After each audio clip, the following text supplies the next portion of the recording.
Hector, je me supplie de me lâcher. Et oui, un robot veut qu'un Alex ou Axel en français, joué quand même par notre drôle de dame hyper sexuée de l'époque, j'ai nommé Farrah Fawcett, qui l'en blâmerait, dans une station spatiale où elle vit avec son compagnon, le Major Adams, interprété par Kirk Douglas. J'ai envie réellement une chose. Oui, quoi? Il respire la vie. Nous menons une existence de reclus ici. Il me semble que ça doit être grisant de sortir et de respirer. Un agréable petit film de science-fiction que je fonçais voir en salle à l'époque, fan que j'étais de la Demoiselle et du Grand Kirk et bien sûr de la SF. Un film à un peu plus de 10 millions de dollars, ce qui, disons-le, n'est pas mal vu qu'il n'y a, hors prologue, que 3 acteurs dans le film et encore. Nous sommes donc sur un gros gangbang où le but est tous sur Farrah, le Kirk lui y est déjà, le Harvey dès qu'il la voit et le robot qui va se réveiller.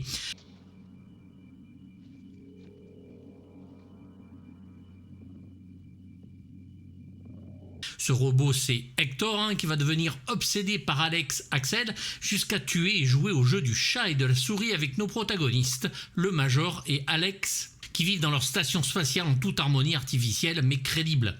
Certains parlent d'un sous-alien, mais le projet a été écrit bien avant et c'est John Barry, pas le compositeur de musique mais le chef décorateur bien connu qui a travaillé sur Orange Mécanique de Stanley Kubrick, le Star Wars 4 Un Nouvel Espoir de George Lucas dont il obtiendra l'Oscar, ou le Superman de Richard Donner et sa suite par Richard Lester, et c'est le dernier film sur lequel il va travailler avant de quitter le projet pour divergence artistique avec la production et apparemment une belle engueulade avec Kirk Douglas. Il décédera d'une méningite en 1979 à seulement 43 ans lors du tournage de l'Empire contre-attaque d'Irving Kershner.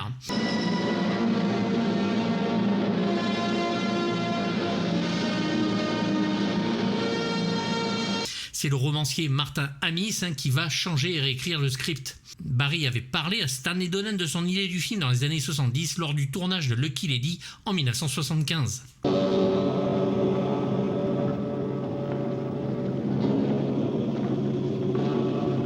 Là-dessus, Lord Great, producteur avisé et qui va nous donner notre enfance à la télévision via ITC, souvenez-vous d'Amicalement Vôtre, de Benny Hill, de Cosmos 1999, de Poigne de fer et séduction, Le Saint, Le Prisonnier ou Le Muppet Show, va l'être beaucoup moins en engageant le dernier réalisateur qu'il fallait sur ce genre de film, un homme qui n'avait jamais touché à la science-fiction, Stanley Donen. Arrêtez tout de suite!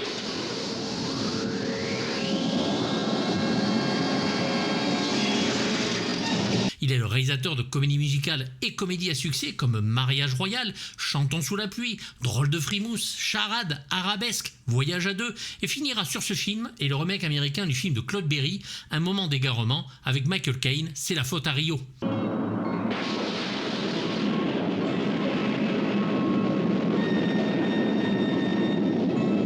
Donen reprend le film au studio Shepperton, où le Major Adams et son assistante donc Alex filent le parfait amour en travaillant sur des projets scientifiques pour aider à subvenir aux besoins de la Terre, jusqu'à ce qu'un homme débarque sur la station, le soi-disant capitaine James. Le vrai, lui, se fait buter en début de film par Benson, joué par un jeune Harvey Keitel, et dont les intentions restent mystérieuses et qui prend sa place pour accéder à la station.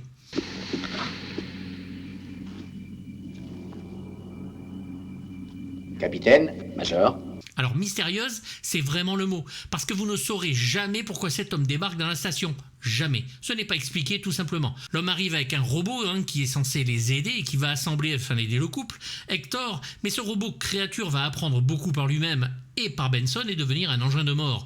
Un univers clos et une station orbitale, pas très original me direz-vous, mais en 1980 ça passe encore, surtout avec ce casting 4 étoiles.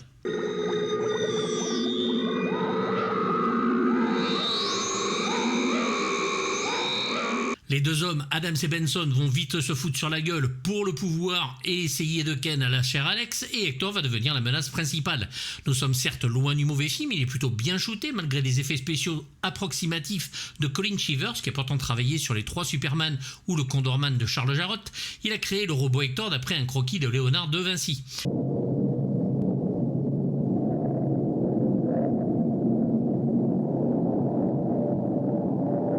Les décors de Stuart Craig et la direction artistique de Norman Dorm nous laissent pantois et empêchent l'ennui. Les effets spéciaux, eux, restent présents et se laissent regarder, ce n'est pas Flash Gordon. Et le robot, bien que d'une lenteur assez insupportable, reste impressionnant de par son vice et sa capacité à tuer de la pire des manières et ce son qui l'accompagne.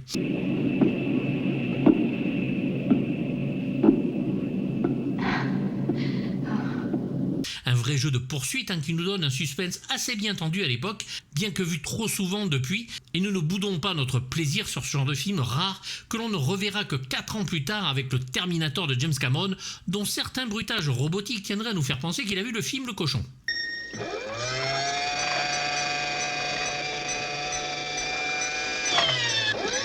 Une horreur néanmoins contrariée par la rigidité de la machine. Si Hector dispose d'un corps à tendance humanoïde, il n'en a pas la souplesse. De même, ce qui lui tient lieu de tête ressemble davantage à la partie lumineuse d'une lampe de bureau qu'à la boîte crânienne classique, puisque son cerveau artificiel est logé dans son tronc.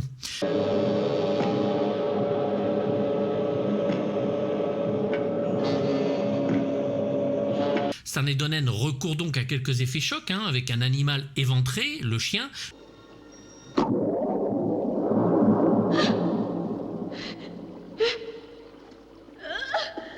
Une main coupée, celle d'Harvey Keitel, pour surprendre le spectateur.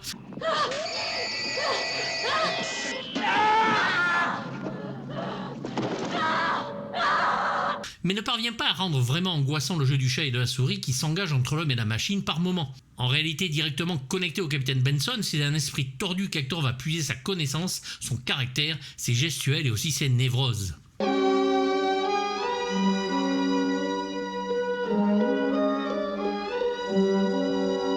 À l'instar donc de la créature de Mary Shelley, l'avatar de Benson Frankenstein va tenter de tuer son géniteur. Il est temps pour les 3 humains de le démanteler. Le comportement d'Hector envers la belle Alex va d'ailleurs faire peu à peu basculer le film dans le thriller robotique. Si la tension s'installe entre Adams, Alex et Benson, ce dernier étant psychologiquement et carrément instable et ne se privant pas de draguer ouvertement la jeune femme sans se soucier de la réaction du vieillissant Adams, qui voit rapidement le danger potentiel caractérisé par la présence de cet individu grossier et peu aimable. Je m'en vais. Je vous avais défendu de pénétrer ici sans mon autorisation. Et j'emmène votre assistante avec moi. Un danger qui sera doublé par celle d'Hector, bien sûr, et qui nous gratifiera d'une dernière demi-heure à suspense avec poursuite à travers les couloirs de la station.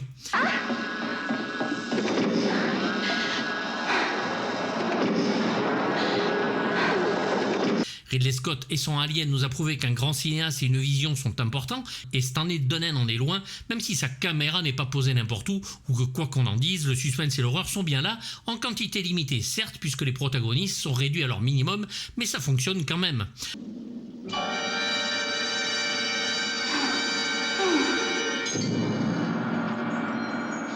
Le tournage va commencer en janvier 1979 avec John Barry donc à la barre, avant son remplacement dans la foulée, et Farrah Fawcett dira que le film va changer plusieurs fois de direction pendant le tournage, ce qui rend peut-être cet aspect parfois un peu chaotique.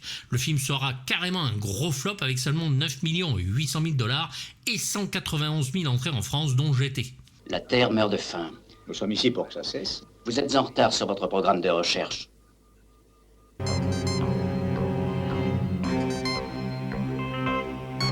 À mon dernier passage sur Terre, quand on voulait sortir respirer, la pollution était telle qu'il fallait se boucher tous les orifices.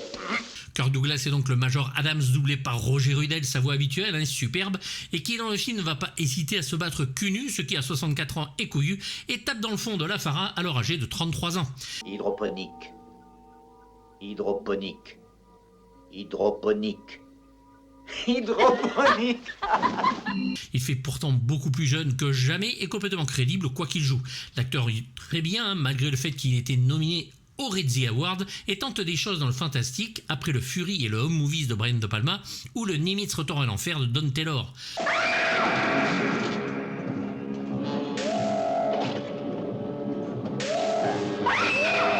Alors Kirk Douglas ne sera pas le premier choix de la production. En tout cas, une chose est sûre, il voulait un acteur plus vieux que l'actrice principale et essaieront d'avoir Sean Connery puis Michael Caine, mais les deux vont refuser le rôle. Oh. Farrah Fawcett, elle, est à son apogée en 1980, 33 ans, 2 belles dents, un poster qui s'est vendu à des millions de dollars, une série qui cartonne et mariée à notre homme qui avait les 3 milliards, Lee Major, pendant encore 2 ans. Hector, donne le flacon au Major. Bref, une vraie star hollywoodienne qui use et reuse de son sourire démentiel et que l'on pourrait voir comme une actrice de figuration, mais qui tient bien son rôle ici, elle est même en premier au générique. Entre, voyons, entre. C'est ce jeu, Hector.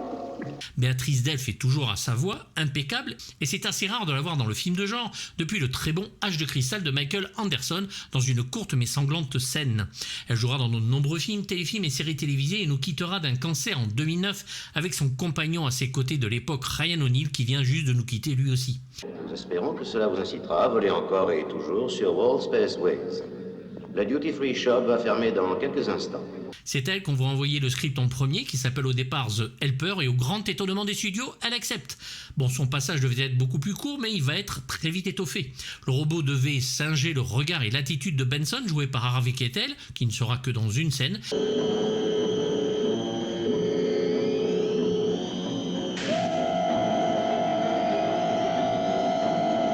L'idée est vite oubliée et coupée au montage et aucune explication ne viendra donc étoffer l'idée de ce robot. Elle sera payée quand même 750 000 $ pour le film, ce qui est une belle somme pour l'époque, surtout pour une femme. Et c'est pendant les 15 semaines de tournage qu'elle va annoncer son divorce d'avec Lee Major. Il vous réserve à son strict usage personnel? Oui. Harvey Keitel est donc un homme mystérieux, Benson, qui prend l'identité du capitaine James sans que l'on sache jamais pourquoi. Le cinéaste Stanley Donen n'ayant pas aimé l'accent si caractéristique de Brooklyn qu'avait Harvey Keitel, il va le faire doubler en VO par l'acteur britannique Roy Dotrice qui employait un accent neutre. 3 ou 4 semaines? Une fois que j'aurai achevé sa tête, il vous relèvera sur le Il nous programme. relèvera? Vous l'aiderez un peu. Donen lui avait demandé en plus d'être beaucoup plus menaçant, mais l'acteur va refuser. Le Keitel a quelques rôles à son actif, comme le Mean Street, le Taxi Driver de Martin Scorsese, et surtout les Duellistes de Ridley Scott. Son salaire sera de 90 000 $ pour le rôle, mais n'apparaît pas longtemps non plus, peut-être parce que lui et Stanley Donen ne s'entendaient absolument pas sur le tournage. Harvey Keitel est parfois proche du ridicule à force d'être monolithique du début à la fin, incapable de proposer une autre expression que celle de la colère contrôlée, et un peu trop insistant à son goût et peu enclin au romantisme, en guise de déclaration d'amour. Alex doit se contenter d'un « Oui, vous avez un beau corps. Je peux l'utiliser. » qui en dit long sur la manière dont l'homme considère la femme dans cet univers-là. Dommage. Michel Paulin est à sa voix française.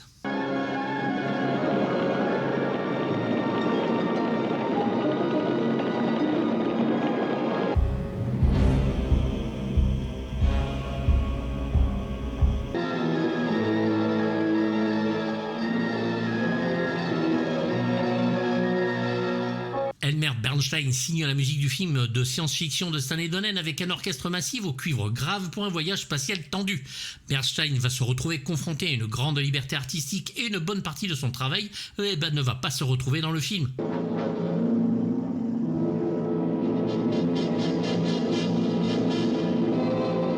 En effet, le mélange entre rythme, disco et partie orchestrale en général casse-gueule si l'on n'en a pas le talent est peu apprécié par le réalisateur Stanley Donen qui va tout simplement retirer une grosse partie de la musique. Elle est pourtant proche de l'univers expérimental de ce que faisait Jerry Goldsmith à l'époque et notre compositeur prend le contre-pied du style symphonique et populaire de Star Wars en composant un score aux ambiances électro-orchestrales d'une grande variété sonore.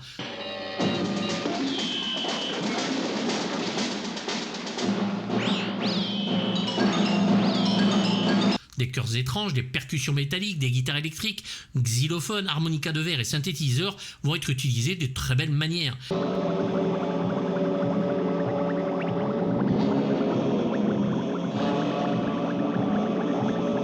Sa musique sera donc en partie évincée et l'un des thèmes retirés du film sera par la suite associé à l'héroïne Tarna sur le film d'animation pour adultes Heavy Metal ou Metal Hurlant en français lorsque Tarna s'habille de la meilleure des manières. Il ne faut pas oublier les accents menaçants et répétitifs de la musique de Elmer Bernstein qui essaye parfois avec succès de remonter le niveau de certaines images.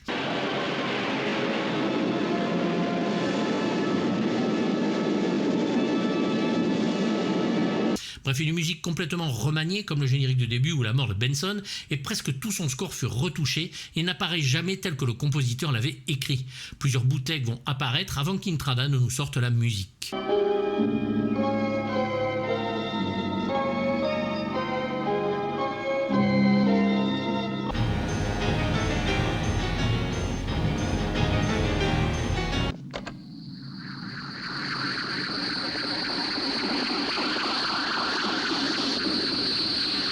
Un réalisateur qui n'a donc rien à faire là, un film à problème qui s'en sort plutôt bien malgré tout. Que penser de Saturne 3 aujourd'hui? Nous sommes loin de la profession de foi et cela s'en ressent, mais avec les années, il est soit défini comme ringard, soit comme moi, garde un statut culte de film plutôt bien troussé et qui, enfant, m'avait bien calmé parce que c'est ça le pire, le film flirte sans arrêt avec le grand film, la petite ligne qu'il ne franchit que par moments et nous laisse ce goût de reviens-y ou l'inverse. C'est la faute du monde entier. Stanley Donen ne fait qu'effleurer son sujet donc par timidité ou non savoir-faire, mais quand il s'y met, c'est le bonheur, même si l'on peut en imputer la faute au scénario, puisque jamais, au grand jamais, nous ne saurons ce que vient foutre Harvey Keitel sur cette station. J'avais la version uncut télévisée où les scènes amputées avaient été rajoutées, mais qui n'apportait pas plus d'explications que ça et n'avait donc aucun intérêt.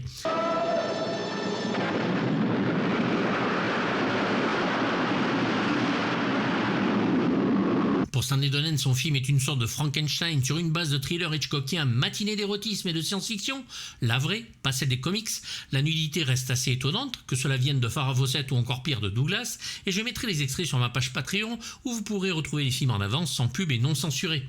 Loin d'être désagréable à suivre, Saturne 3 restera dans mon cœur comme un film de gosse, un 4,5 sur 6 cinématographiquement de cœur, mais qui bien sûr mériterait moins si j'étais objectif, et peut-être parce qu'en tant que fan de science-fiction, voir Kirk Douglas, Farrah Fawcett et Harvey Keitel dans un environnement spatial et des plus insolites.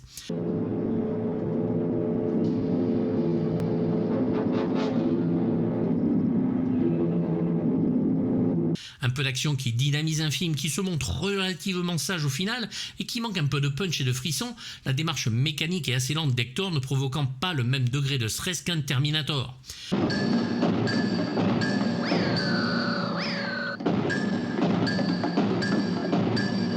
Alien 2001 et son ordinateur HAL, génération Proteus, reste en tête aussi, mais Saturne 3 n'a pas tellement à rougir au final de ce qu'il est, un film de science-fiction que l'on aime regarder.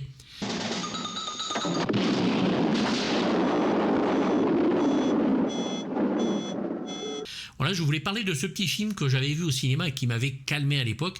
Et je ne sais pas si vous aussi, j'espère que nous allons en débattre bien sûr dans les commentaires et que j'aurai vos ressentis sur ce film ou peut-être le découvrirez-vous par les extraits. Je vous dis à très bientôt, n'hésitez pas à vous abonner et activer la petite cloche et à bientôt pour du lourd, bye bye. Porter à bâbord et de choisir une bonne place pour jouir du merveilleux spectacle que nous offre notre mère la Terre.